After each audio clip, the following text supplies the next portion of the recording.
NEN is awesome. Literally, it has no boundaries. As Moral says in chapter 199, calculating the odds of winning an in combat just shows how you're missing the point. You never know what your adversary's ability is. A slight hesitation can cause a fatal turnabout. And that wasn't Morale. I wasn't really doing a voice of Morale. Like, no, Morale does not sound like that. Basically, anything goes in NEN. So in this video, we are going to talk about my favorite NEN abilities. Let's go with number 8, and I really do appreciate it, your subscriber and liking the video. But number 8, we have Kite.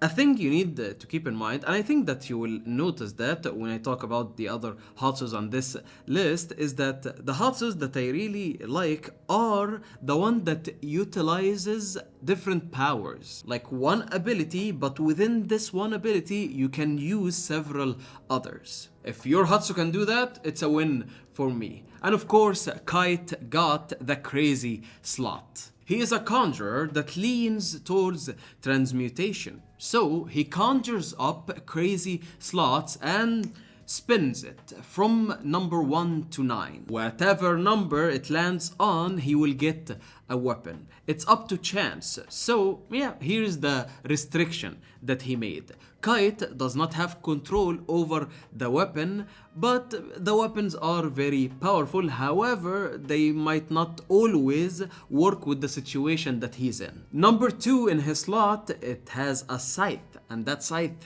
is nasty. The number 3 in the crazy slot is a mace, which is technically we do not know what it does. It's thought to be a weapon that somehow helps him cheat death, but this is not confirmed 100%. Although it is implied very heavily that when Ging was teaching him NEN, he taught him a technique that he would only use if death was certain, so there's that. And number 4 in his slot is a very oversized gun that is just awesome. Now let's move on to hiatus number 7, Kilwa.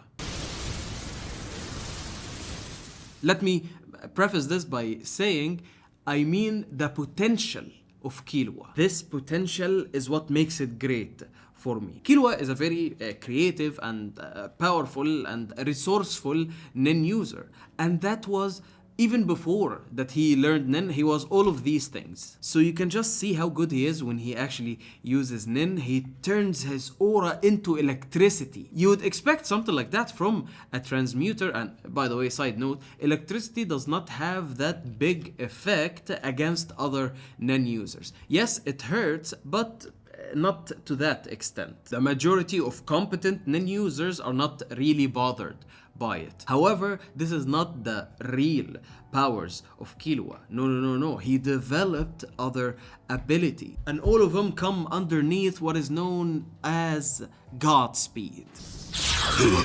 These abilities and attack varies. You have Whirlwind. Whirlwind, it literally makes his movement automatic and his reflexes jump into another level. And you have Speed of Lightning, which helps him regulate his electricity and uses it as he pleases. While in the state of Godspeed has a lot of speed, obviously. He has an attack of a Thunderbolt. He has a bomb attack. The only downfall is that he has to keep recharging it. But then again, dude is just like 13, 14 years old when he's able to do that. Imagine if he can keep up Godspeed for like 2 or 3 days. It's over. It's over. Number 6, Hulenberg. He is the 9th prince of the Kakin Empire, and I will keep the manga stuff very brief, okay? Because I know that some people that are watching this video might not be a manga reader, but please go read the manga, okay? I made a whole video about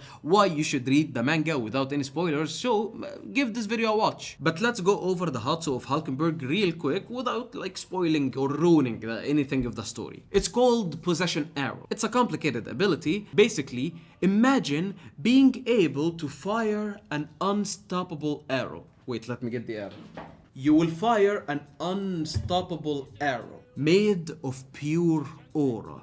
Not one person's aura, no, but a group of people. And this emitted arrow cannot be stopped. It will never be blocked. No matter how hard you try, this arrow will hit the person it's aiming for. And when it hits them, you can possess them. It's awesome. Okay, it's awesome. Okay, I will not talk anymore about the power. I'm gonna keep this whole video like not heavy on the manga spoilers, so please go read the manga. Hulenberg, I love this dude. Number 5, Coropica's powers. Yes, we know a lot about Coropica's powers, but it gets even more awesome in the Succession War arc. But basically, Coropica is a conjurer, but when his eye turns scarlet, he becomes a specialist. And when he's in specialist mode, you cannot stop the guy. He was able to take down Ovigin all by himself, and he beat him up with his own hands. But obviously, that was a very specific person that Coropica can beat up because he's a member of the Phantom Troupe. And Coropica made a restriction, a NEN restriction, that he would basically be unbeatable against any one of the Phantom Troupe members. He is also a NEN genius. He has 5 chains, chain jail, thousand chain, holy chain, a lot of chains with this dude. And those chains symbolizes how he chained down by his revenge. Do I really have to go on and on and on about Coropica? He is so good and his powers are very overpowered, but he also has one of the things that I mentioned in the beginning of the video with Stealth Dolphin. But I will not spoil that because, again, that's a manga thing. If you want to know more about Coropica's powers, every little detail about Coropica's powers, you can watch this video. Made a whole video about it. Let's keep rolling. What is some of my other favorite Hatsu? Perfect Plan. So, Meerion, the chameleon, is a specialist. What is his special power? He can turn invisible. That's cool. But he can do that, like, by nature. He can, like, just do that. That's not a big thing to him. However, the thing that takes it up to, like, a very high level is the Perfect Plan combination. He becomes invisible. No one can sense that he's there. And he can also turn people that he's touching invisible. With that amount of power, he can literally sneak up upon anyone and one shot kills them. One shot done. It's such a powerful NEN ability, and if used correctly, it is unstoppable. Number 3, Corolo Lucifer. So Corolo, another specialist, and he is a thief. He steals powers. All of the powers are gathered in his little book, Bandit Secret, and the power name is Skill Hunter. So yeah, there is endless possibilities of the powers that he can use and can utilize. All that he has to do is to steal a power from a NEN user. In order to do that, he has to fulfill a bunch of conditions. In the world of NEN, the more conditions you set, the more powerful your ability will be if you actually know how to use NEN. Corolo must witness this NEN ability in action. Corolo must ask a question about this NEN ability, and the other NEN user must answer this question. The victim must place their palm on Corolo's little bandit secret book. And all of these conditions must occur within 1 hour. If that is fulfilled, Corolo gets this power and he can use it as it is his actual Hatsu. Yes, a lot of conditions, but the reward is huge. However, there is another thing that we learned recently with Corolo's powers, that he can evolve it. He was able to evolve by conjuring the bookmark that made him able to use 2 NEN abilities at once. But how does one actually evolve the NEN power? By setting up another condition, another very difficult condition in order to evolve this power and becomes even more stronger. And we learned that one of the condition has to do with doing a lot of bad stuff.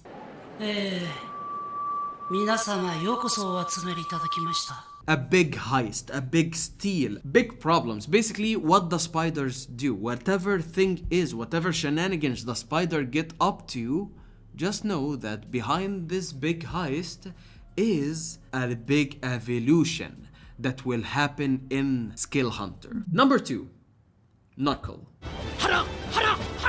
So the powers of Knuckle are not the favorite for a lot of people, but I really enjoy this power because it shows that really NEN can be anything if you think about it enough and it fits you, and it is a very powerful Hatsu. It fits the character of Knuckle and it is very, very creative. A quick rundown of Knuckle's power. So Knuckle has a lot of combat experience, and with that experience he can estimate a general amount of aura that his opponent possesses. That amount of aura will be quantified. So he has a certain number of aura, and that certain number is like a reserve. You only get this amount of aura, so it's aura quantified. Let's start a battle. Amazing. Knuckle will lend you some of his aura. So all of a sudden, you don't feel any damage. You feel even more powerful. But that's when real life lessons come in. Yes, you might have an overflow of aura, money, at the moment, but interest will catch up with you. So you have to repay this debt very, very quick. The more you wait, the higher the interest will be. And you get a very, very awesome lesson in economics while you're enjoying this fight. It's amazing. APR will keep counting up your debt, and the reserve will become bigger and bigger and bigger and bigger and bigger. Your debt will become bigger and bigger and bigger until you bust. And when you bust, APR will turn into IRS. And you're like in real life, you know. And the IRS will keep latching onto you for 30 days, and in those 30 days you cannot use NEN. You are forced into a state of debts, and that's a very, very powerful ability. It's very complicated and there is a lot of risk. Like Knuckle literally gives his aura away, a quantified aura, but the return is amazing. And number 1, not very far from Knuckle, to be honest, he is in fact the teacher of Knuckle, Morale, my favorite character. 100% 勝つ気でやる。それが念使いの気概ってもんさ。 Morale is a very capable NEN user. He's a very awesome NEN user. He's actually does not rank very high in the NEN ranking thing. Like, he's not an ultimate NEN user, but he is very, very good at using other NEN affinities that are further from him. He's a natural manipulator. He then puff out smoke, and that smoke is transmuted, and after that he manipulate this smoke layers upon layers upon layers, and a lot of creativity goes into his powers. You just know this guy has immense aura reserve that he's able to manipulate that smoke however he likes, and he will always get the upper hand because that's his motto. In NEN battle, anything goes. So his powers boils down to 2 things: deep purple and smoke jail, and he did that rabbit thing once. He's just awesome. And like I said, he is not afraid to go into battle. He is not afraid to take revenge for his friend, and he is not afraid to stand up to someone who is very, very powerful, that is more powerful than him. He will not run away from a fight. He will stand his ground, and he will use his wit and his NEN proficiency in order to defeat the person in front of him. Amazing NEN user, amazing Hatsu, and my favorite character. And yeah, I am a little bit biased, okay? I love Morale. He's a manipulator. I just love the guy. I relate with him in a lot of ways, and I just love the respect that he has of NEN. He is proficient in all the basics of NEN and the subcategories of the basics of NEN. He is proficient in using Ken. He is amazing at using Zets to launch surprise attacks. When I think of someone who uses every single aspect of NEN, not necessarily the best in any kind, but literally uses every single aspect of NEN in a very, very good way, he is Morale. And yeah, those were my favorite Hatsus in the world of Hunter x Hunter. Make sure you subscribe to the Hunter Society so that when the video about the worst Hatsus in Hunter x Hunter drop, you watch it right away. Thank you so much for watching and reaching the end of the video. Make sure you like and subscribe and all of this good stuff, and have a good day.